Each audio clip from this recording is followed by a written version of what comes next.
오늘 말씀의 제목은 새로운 관계 안으로입니다. 유대인들은 예수님을 향해 신성모독이라고 외쳐대기 시작했습니다. 이 소리가 조그맣게 시작하더니 점점 더 커지기 시작했습니다. 예수님의 말씀이 들리지 않을 만큼 커지기 시작했습니다. 마치 이런 상황을 생각하면 될 것 같습니다. 선거철이 되면 각각의 당에서 선거 유세를 하지요.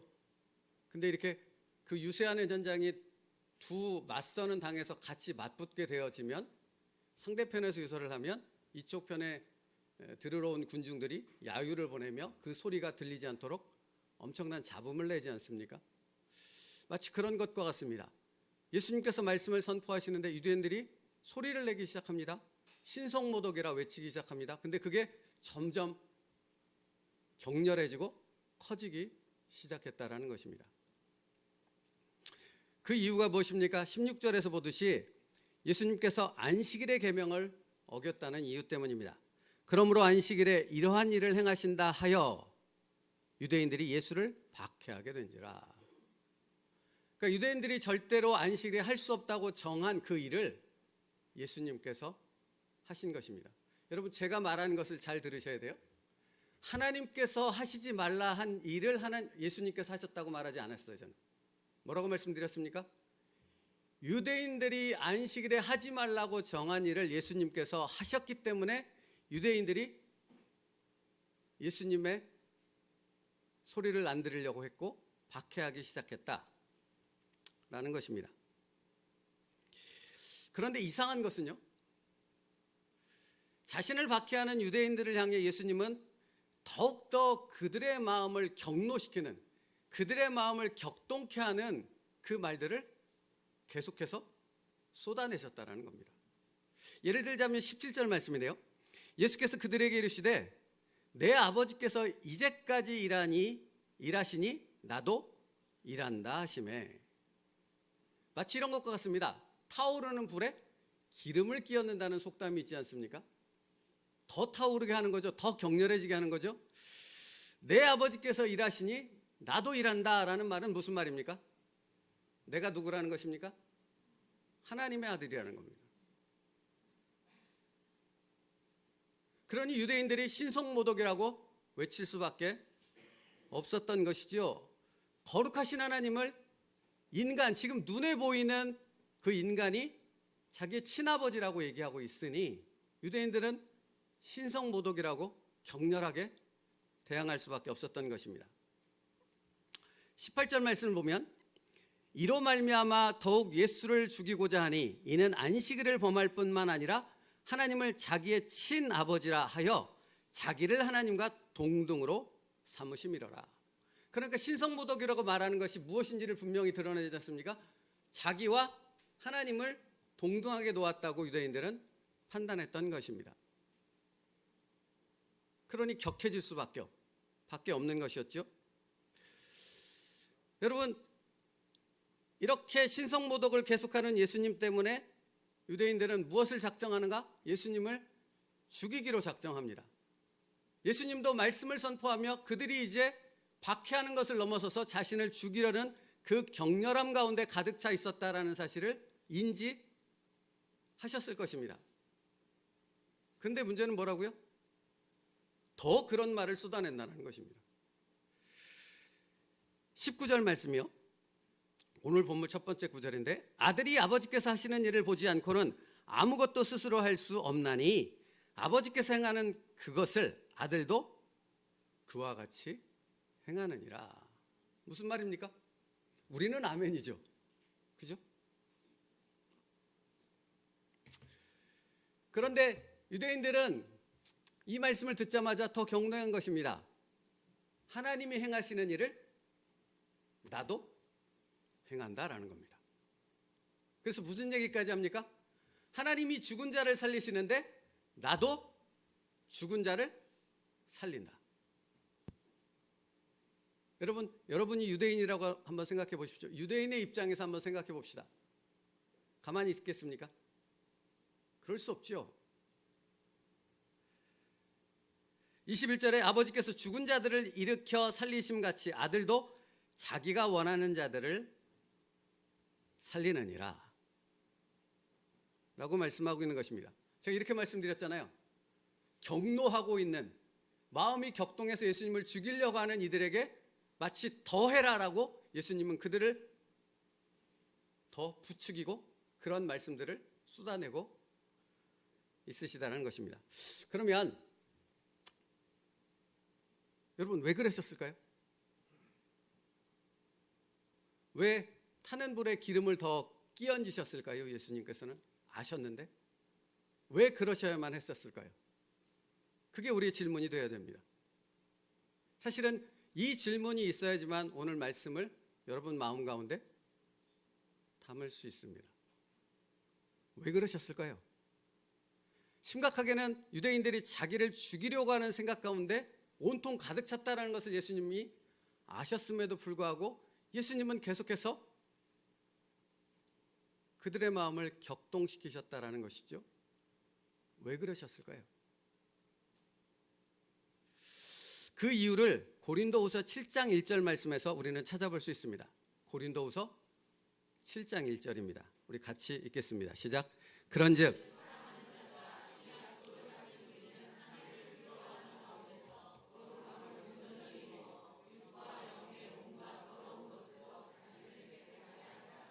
잘 들어보십시오. 그런즉 사랑하는 자들아, 이 약속을 가진 우리는 하나님을 두려워하는 가운데서 거룩함을 온전히 이루어 육과 영의 온갖 더러운 것에서 자신을 깨끗이 하자입니다. 여러분, 이 말씀이 지금 뭐로 시작합니까? 사랑하는 자들아 라고 시작합니다. 그리고 사랑하는 자들아, 내가 너희를 위해 약속, 말씀으로 해석해도 되고 율법으로 해석해도 되고 너희에게 나의 약속을 주었도다 하고 말씀합니다. 근데 그 다음에 뭐라고 하십니까? 약속을 가진 우리는 하나님을 두려워하는 가운데서 거룩함을 온전히 이루어 육과 영의 온갖 더러운 것에서 자신을 깨끗이 하자입니다. 그러면 여러분, 제가 지금 읽어드린 말씀 가운데서 이 말씀의 그 초점이 두려움에 있습니까? 거룩함에 있습니까? 그렇죠? 이 말씀의 초점은 지금 두려움에 있지 않고 거룩함에 맞춰져 있습니다. 그런데 유대인들은 이와 같은 말씀들을 들으며 해석할 때 어디에 방점을 뒀어요? 거룩함이 아닌 두려움에 방점을 두기 시작합니다. 처음엔 안 그랬습니다. 그런데 점점 두려움이라는 부분에 초점을 맞춰서 모든 말씀을 해석하기 시작한 거예요. 그러니까 여러분, 두려움에 맞춰서 율법을 지키면 그게 뭐가 되는 줄 아세요? 율법주의가 되는 겁니다. 율법은 전혀 나쁜 게 아닙니다. 율법은 하나님께서 주신 은혜이며 복이며 하나님의 축복의 통로입니다. 그런데 그 율법을 지키지 않으면 저주와 징벌을 받는다. 그러므로 심판받지 않기 위해서 두려움 가운데 그 율법을 지키시기 시작하면 그것이 사람을 더 올가매는 율법주의로 변질되는 것입니다.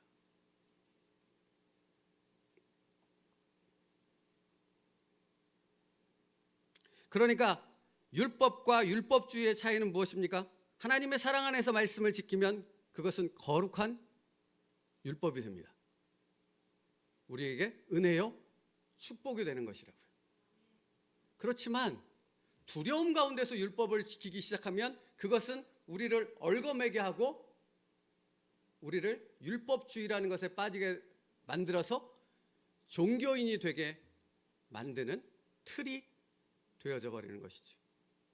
여러분, 다시 오늘 본문의 말씀으로 돌아와서 말씀을 전하겠습니다. 예수님은 왜 유대인들을 향해 계속해서 그들을 경록케 하는 말을 계속해서 쏟아내신 것입니까?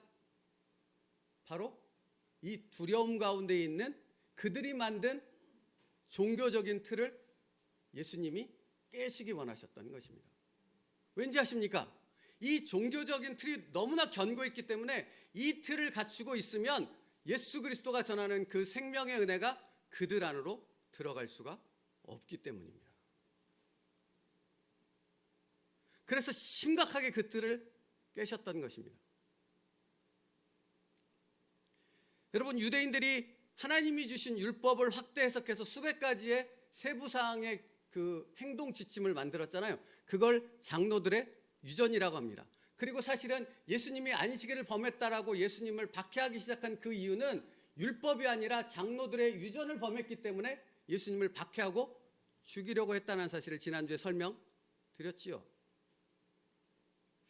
그렇죠? 그러니까 이게 무엇을 의미하는가? 율법이 가진 하나님의 정신은 사라져버리고 그냥 외형적으로 지키는, 두려움 가운데 축복의 도구로 또는 저주를 안 받기 위한 도구로 율법을 지키는 종교적인 틀로 바뀌어졌다는 의미이고, 예수님은 그걸 지금 말씀을 통해 깨부시고 계시다라는 것입니다.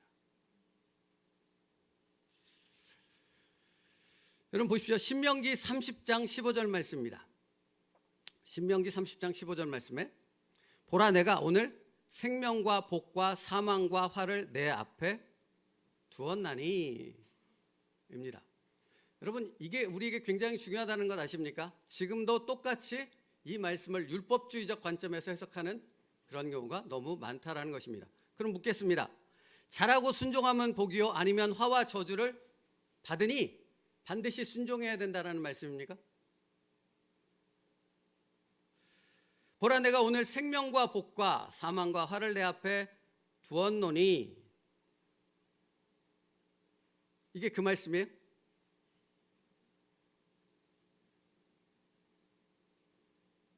아니죠. 이 말씀은 사랑하는 나의 백성들아, 내가 너희를 축복하고 싶다.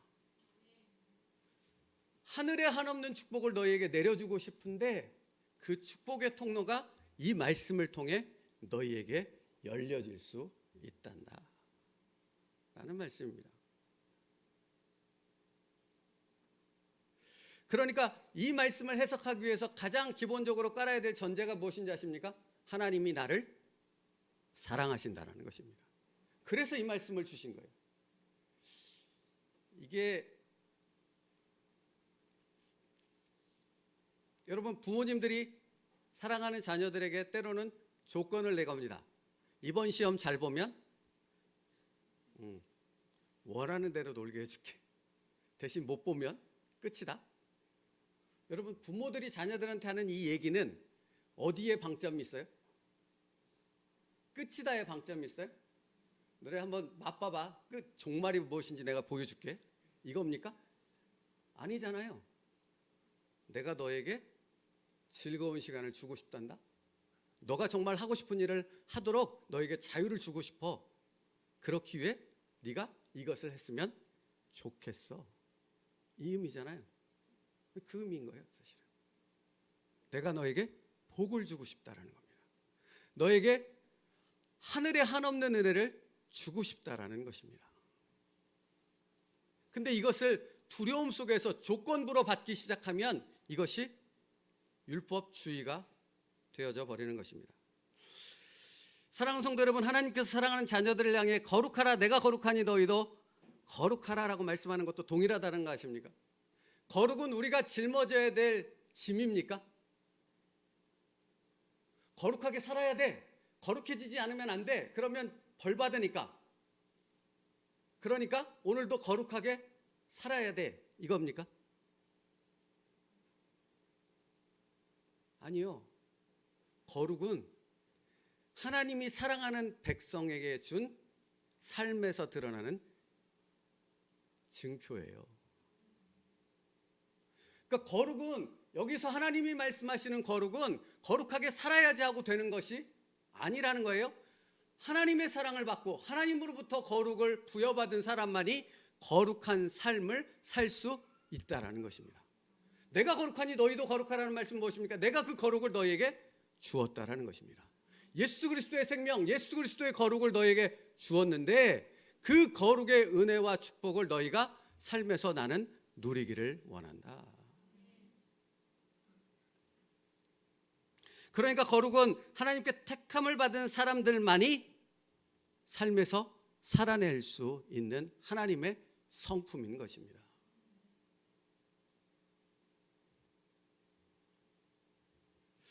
그래서 어떤 신학자가 거룩을 이렇게 표현하더라고요. 거룩은 성도의 삶을 구별되게 해주는 하나님으로부터 받은 자질입니다.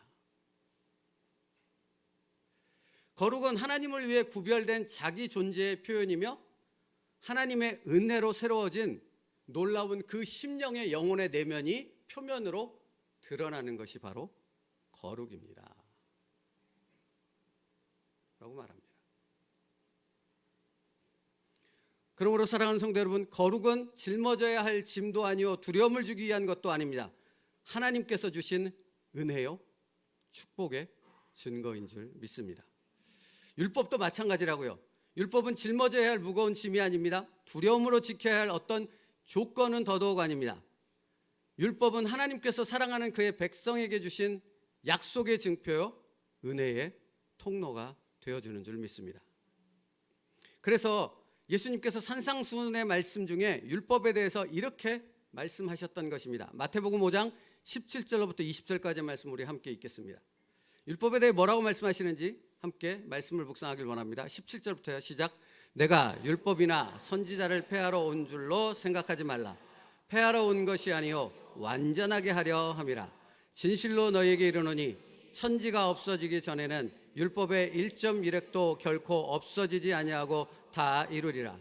그러므로 누구든지 이 계명 중에 지극히 작은 것 하나라도 버리고 또 그같이 사람을 가르치는 자는 천국에서 지극히 작다 일컬음을 받을 것이요 누구든지 이를 행하며 가르치는 자는 천국에서 크다 일컬음을 받으리라. 내가 너희에게 이르노니 너희 의가 서기관과 바리새인보다 더 낫지 못하면 그 천국에 들어가지 못하리라. 아멘. 율법을 선지자를 폐하러 온 줄 생각하지 말라. 폐하러 온 것이 아니고 완전케 하려 함이라. 율법을 준 그 하나님의 마음을 너희가 바로 깨닫게 되어졌을 때 율법 안에서 거룩 안에서 하나님의 놀라운 은혜를 누리는 진정한 자녀의 복을 너희 삶 속에서 누리게 되어진단다. 저희 교회 이름이 무엇입니까, 여러분? 세움과 누리다라는 것이 두 글자가 합쳐져서 만들어진 단어입니다. 하나님께서 우리를 구원하시고 일꾼으로 세우시죠. 그런데 거기서 만족한다면 반쪽밖에 되지 않는다고요. 뭐가 필요합니까? 누림이 필요합니다. 그 누림이 무엇입니까? 지금 말씀드린 것입니다. 율법의 의미를, 거룩의 의미를 깨달아 그 진정한 하나님이 주신 그 뜻이 무엇인가를, 의미가 무엇인가를 삶 속에서 누려가는 삶을 살아가는 자, 그들이 하나님의 진정한 백성인 줄 믿습니다. 그러므로 여러분, 우리 다시 한번 이 사실을 기억했으면 좋겠습니다. 우리가 그리스도인답게 살려고 몸부림을 치는 것은 구원을 얻기 위해서입니까? 아니면 구원 받았기 때문에입니까? 여러분이 예배를 드리는 것은, 또 말씀에 순종하는 것은 구원을 받기 위함입니까? 아니면 구원을 받아서입니까? 그렇습니다.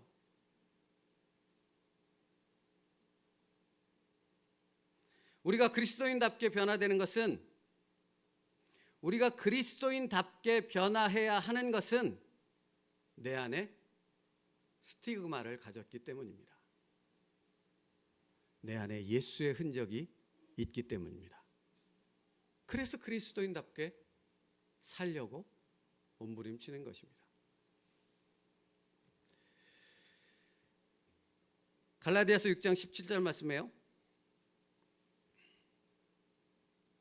갈라디아서 6장 17절 말씀. 이후로는 누구든지 나를 괴롭게 하지 말라. 내가 내 몸에 예수의 흔적을 지니고 있노라 라고 말씀합니다. 여러분, 우리가 이렇게 예배를 드리고 있는 것은 예수의 흔적이 내 안에 있기 때문입니다.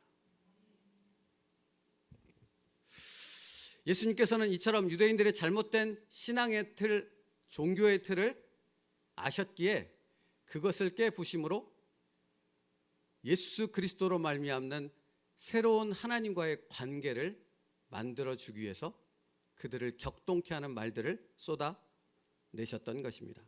그러니까 예수님께서 유대인들에게 지금 말씀하고자 하는 새로운 관계는 무엇입니까?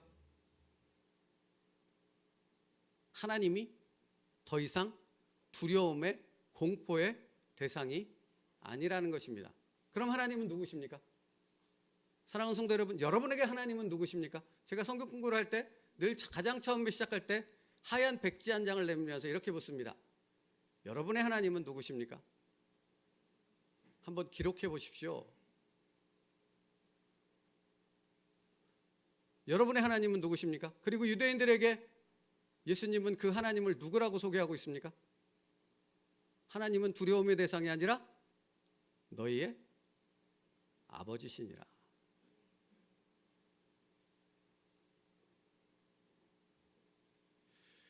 너희를 정말로 정말로 사랑하는 아버지가 바로 너희의 하나님이니라. 그래서 그 하나님이 너희에게 율법을 주었던 것이고 너희를 거룩하라 말씀하는 것이고 그 아버지의 사랑을 너희에게 주기 위해 지금 이 놀라운 말씀들을 선포하고 있는 것이다. 그러므로 여러분 한번 생각해 보길 바라는데 예수님 때문에 우리에게 바뀌게 된 것이 무엇입니까? 로마서 5장 1절 말씀이요. 로마서 5장 1절 말씀 같이 읽겠습니다. 시작. 그러므로 우리가 믿음으로 의롭다 하심을 받았으니 우리 주 예수 그리스도로 말미암아 하나님과 화평을 누리자. 여러분 예수 그리스도로 말미암아 우리가 의롭다 하심을 받았으니 라고 전제하고 있습니다. 그렇죠? 그 다음에 무엇을 누리자라는 것입니까? 하나님과의 화평이 무엇입니까? 지금 예수의 이름으로 이 거룩한 예배에 참여하게 하신 것이죠. 예수의 이름으로 하나님의 존전에 나아갈 수 있는 거룩한 백성이 되게 하셨다라는 것이죠. 그러므로 여러분 두려움 가운데서 이 은혜를 누릴 수 있겠습니까? 아니라는 겁니다. 두려움을 넘어선 하나님이 아버지가 되어주셨을 때 이 거룩한 예배를 하나님 앞에 올려드릴 수 있는 예배자로서 살아갈 수 있는 것입니다. 그러므로 사마리아 여인에게 예수님께서 이렇게 말씀하셨잖아요. 예루살렘으로도 말고 사마리아로도 말고 하나님은 신령과 진정으로 예배하는 자를 찾느니라. 그럼 여러분 신령과 진정으로 예배하는 자가 누구입니까? 성령과 말씀으로 예배하는 자가 누구입니까? 거기서만 멈추면 안 된다고요. 우리의 예배를 받으시는 그분이 나의 아버지심을 믿는 자입니다.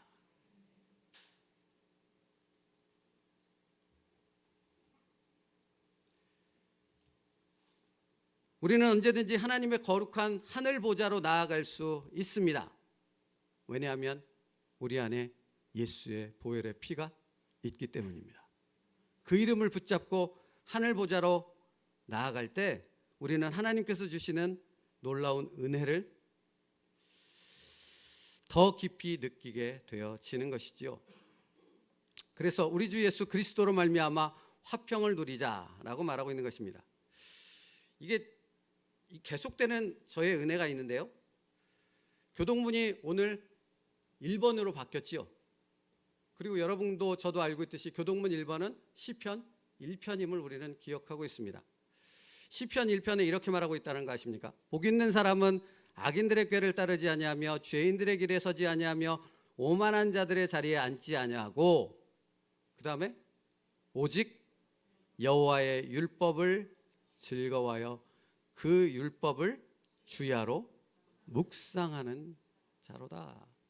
여러분, 그러니까 이 말씀은 율법주의에 갇혀 있는 사람은 절대 이 말씀이 해석이 될 수 없는 거예요. 하나님이 내 아버지시고 그 하나님께서 예수 안에서 말할 수 없는 사랑과 은혜를 내게 주셨다라는 그 문을 여셨다라는 사실을 아는 사람만이 복 있는 사람이 무엇인가를 깨닫는 진정한 복의 사람이 될 수 있는 것이지요. 다른 말로 하면 진정한 예배자가 될 수 있다라는 것입니다. 이것이 바로 예수 그리스도로 말미암는 하나님 아버지를 모신 자들이 누리는 화평이라 하는 것입니다. 사랑하는 성도 여러분, 여러분은 그것을 누리고 있으십니까? 여러분의 삶 가운데서 예수 그리스도로 인한 이 놀라운 화평과 은혜를 누리는 삶을 살고 있으십니까? 아니면 여전히 두려움의 대상이십니까?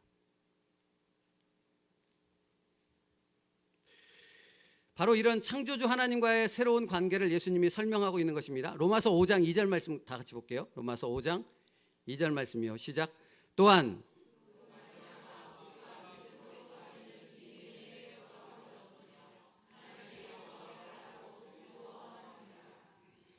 그로 말미암아 우리가 믿음으로서 있는 이 은혜에 들어감을 얻었으며 라고 말씀합니다. 은혜에 들어감이라는 말은 무엇입니까? 로마서 5장 21절 말씀 띄워주세요.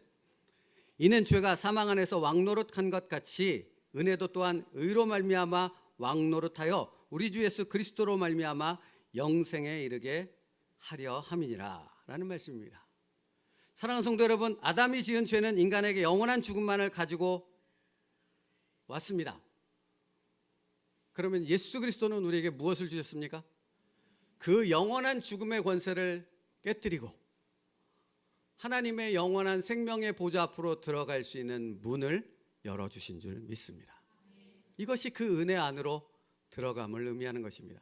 그러므로 하나님을 아버지로 모신 자만이 그 은혜 안으로 들어가는 날마다의 삶을 살아가는 진정 은혜가 무엇인지를 아는 자가 될 수 있는 것입니다.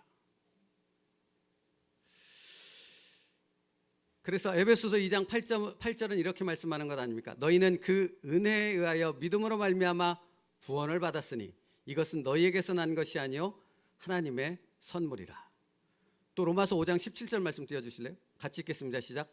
한 사람의 범죄로 말미암아 사망이 그 한 사람을 통하여 왕노릇하였은즉 더욱 은혜와 의의 선물을 넘치게 받는 자들은 한 분 예수 그리스도를 통하여 생명 안에서 왕노릇하리로다. 아멘. 바로 이 관계를 설명하기 위해서 유대인들을 경록해 했던 것입니다. 유대인들이 이 하나님과의 새로운 관계 안에 들어와 하나님의 놀라운 은혜를 누릴 수 있게 만들기 위한 것이지요. 그러면 사랑하는 성도 여러분, 지금 나는 이 은혜 안으로 예수 그리스도로 말미암아 이 은혜를 누리는 삶을 살고 있느냐라는 것입니다. 하나님이 당신을 끔찍히 사랑하십니다. 그것을 아십니까? 여러분, 제가 자주 이런 말씀을 드려요. 믿음이 무엇입니까? 현재 주어진 상황을 받아들이는 것이 믿음이라는 겁니다. 그게 무슨 말입니까? 현재 주어진 상황을 아시는 하나님께서 내게 허락하신 이유는 이 상황을 통해 이루시고자 하는 뜻이 있음을 알기에 그 상황을 아멘으로 받는 것이라고요. 그 믿음은 어디서 나와요? 하나님이 나를 정말로 끔찍히 사랑한다는 그 사랑을 아는 것에서부터 나온다라는 것입니다. 그래서 예수님이 계속해서 이렇게 말씀하셨던 것이죠. 그래서 사실은 여러분, 오늘 본문을 다시 읽지는 않겠지만 예수님께서 신성모독을 한 발언들을 이어가셨는데 그 신성모독을 하는 발언들을 자세히 살펴보면 공통된 단어가 하나 쓰입니다. 잠깐만 제가 읽어드릴게요. 17절에 내 아버지께서 이제까지 일하시니 나도 일한다. 19절에 아버지께서 행하시는 그것을 아들도 그와 같이 행하느니라. 20절에 아버지께서 아들을 사랑하사 자기가 행하시는 것을 다 아들에게 보이시고, 21절 아버지께서 죽은 자들을 일으켜 살리심같이 아들도 자기가 원하는 자들을 살리느니라. 22절 아버지께서 아무도 심판하지 아니하시고 심판을 다 아들에게 맡기셨느니라. 공통된 단어가 있습니다. 뭡니까? 아버지입니다. 그러니까 이 새로운 관계를 유대인들에게 말씀하고 싶었던 거예요. 그래서 계속 아버지라는 표현을 반복하는 거예요. 여러분, 예수 그리스도 안에서 하나님은 누구십니까? 아버지입니다.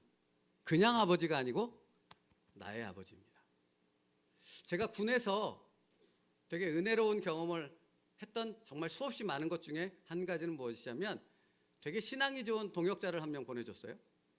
그래서 같이 둘이서 새벽 기도를 했어요. 근데 이 친구가 같이 새벽 기도를 하면 이렇게 기도를 시작해요. 그런데 기도의 첫 마디가 무엇이냐면 내 아버지, 그러는 겁니다. 저는 그때까지 내 아버지라는 표현을 써본 적이 없거든요. 하나님 아버지 이렇게 시작했어요, 저는. 근데 이 친구는 항상 내 아버지라고 시작하는 거예요. 근데 이렇게 듣는데 제 기도의 내용은 생각이 안 나요. 그냥 내 아버지라는 그 한 단어가 저의 모든 기도를 은혜롭게 만들더라고요. 여러분, 하나님이 누구십니까? 내 아버지입니다. 그분은 여러분을 끔찍히 사랑하신답니다. 그러면 그분으로부터 오는 모든 것이 다 은혜요, 아멘이 되어지는 줄 믿습니다. 그것이 여러분이 싫어하는 현재 상황일지라도, 어떤 사람일지라도 그 모든 것을 허락하신 내 아버지의 뜻이 있으므로 그 사랑 안에서 그것이 감사요, 찬송이 되어지는 은혜가 되어지길 주님의 이름으로 축복합니다.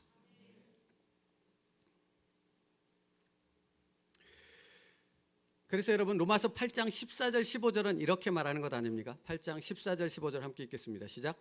무릇 하나님의 영으로 인도함을 받은 사람은 곧 하나님의 아들이라. 너희는 다시 무서워하는 종의 영을 받지 아니하고 양자의 영을 받았으니 우리가 아빠 아버지라 부르짖느니라. 여러분, 하나님께서 주시는 모든 것은 두려움이 아니고 하나님의 놀라운 사랑과 은혜를 우리 안에 충만히 경험하게 하기 위함인 줄 믿습니다. 그러나 여러분, 과정이 필요하죠. 그것을 깨닫기까지의 과정의 시간이 우리에게 필요합니다. 그것을 인내하면 하나님의 참된 소망 가운데서는 하나님의 축복된 자녀가 되어질 줄 믿습니다. 그래서 로마서 8장 16절 17절은 또 이렇게 계속해서 말씀하세요. 이것도 같이 읽겠습니다. 시작. 성령이 친히 우리의 영과 더불어 우리가 하나님의 자녀인 것을 증언하시나니 자녀이면 또한 상속자 곧 하나님의 상속자니 우리가 그와 함께 영광을 받기 위하여 고난도 함께 받아야 할 것이니라. 아멘. 그렇습니다. 하나님의 사랑을 받은 우리만이 하나님의 거룩을 가질 수 있고 하나님의 거룩을 삶에서 드러내는 자만이 하나님의 하늘나라를 상속받은 상속자인 줄 믿습니다. 이 세상에 아무것도 갖지 않아도 하나님의 상속자임을 믿을 때 우리는 하나님을 찬양하는 것을 멈추지 않게 되어지는 것이지요. 기쁨과 감사가 여기서부터 나오는 줄 믿습니다. 기쁩니다, 감사합니다를 마치 자기 정신을 컨트롤하듯이 그렇게 외쳐야 되는 것이 아니라 이 말씀의 깊은 은혜, 그 하나님이 누구신가를 깨닫게 되어졌을 때 진정 이 안에서부터 올라오는 감사가 우리의 삶을 바꾸게 되어지는 줄 믿습니다. 그래서 로마서 8장 1절과 2절 말씀도 우리 다 같이 읽겠습니다. 시작. 그러므로 이제 그리스도 예수 안에 있는 자에게는 결코 정죄함이 없나니 이는 그리스도 예수 안에 있는 생명의 성령의 법이 죄와 사망의 법에서 너희를 해방하였느니라. 그러므로 예수 그리스도께서 율법을 완성하러 왔노라라는 말씀이 정확하게 맞는 말씀이고 그 율법 안에서 우리는 하나님의 이 놀라운 사랑과 은혜를 누리게 되어지는 줄 믿습니다. 그것이 그리고 곧 거룩이 되어지는 것이고요.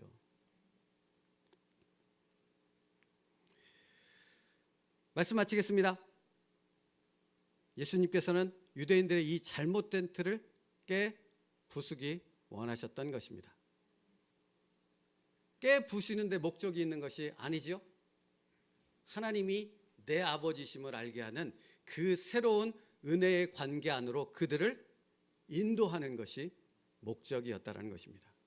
말씀 마칩니다. 사랑하는 성도 여러분, 여러분에게 주시는 하나님의 말씀, 오늘 주시는 말씀은 여러분의 가진 종교적인 틀, 여러분의 갇힌 생각의 틀, 이것들을 깨부수기 위함인 줄 믿습니다. 그러나 더불어 그것이 목적이 아니고 그 다음에 가장 중요한 목적은 무엇입니까? 여러분을 하나님 아버지께로 그 은혜 안으로 인도하고자 하는 그 놀라운 목적이 있음을 믿습니다. 그러므로 여러분이 이 믿음 안에서 살 때 여러분의 한 주가 놀라운 축복과 은혜로 감사로 가득하게 되어질 줄 믿습니다. 이번 한 주 그런 놀라운 삶을 누릴 수 있게 되기를 주님의 이름으로 축복합니다. 기도하겠습니다. 예수 그리스도 안에서 새로운 문이 열려졌습니다. 내 아버지 안에 그 아버지께 예배하고 그 아버지의 축복의 말씀을 들으며 그 아버지를 통하여 놀라운 거룩을 이루는 삶을 살아가는 놀라운 존재가 되어졌습니다. 그 사람이 바로 나임을 깨닫고 그 놀라운 은혜와 거룩을 이루어가는 축복의 자녀들이 되게 하여 주시옵소서. 그러므로 이번 한 주간 이 말씀 안에서 하나님이 주실 놀라운 은혜를 사모하며 말씀에 순종할 수 있는 저희들 되게 하여 주시옵소서. 예수님의 이름으로 기도 올리옵나이다. 아멘.